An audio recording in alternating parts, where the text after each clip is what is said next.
Nitrous oxide system sa racing?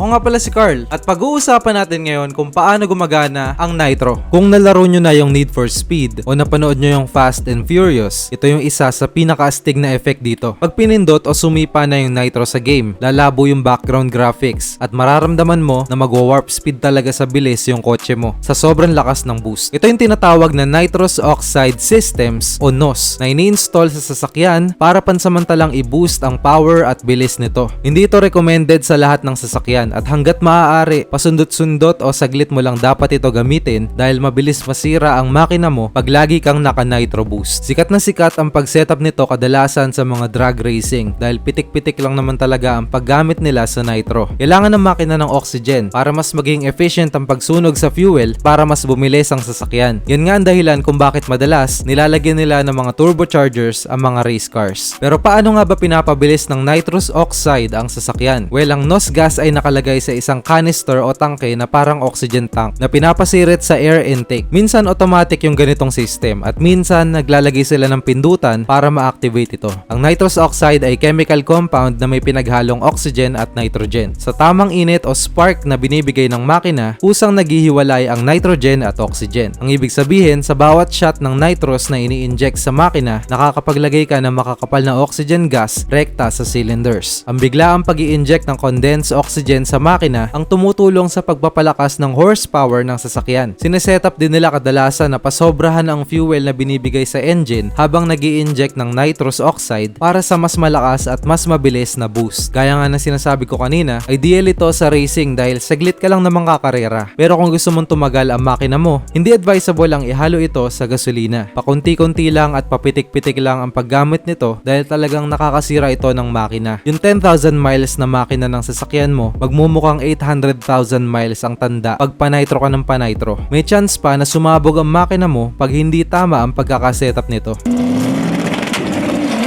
Please share this video at comment nyo yung feedback nyo below. Salamat sa panonood.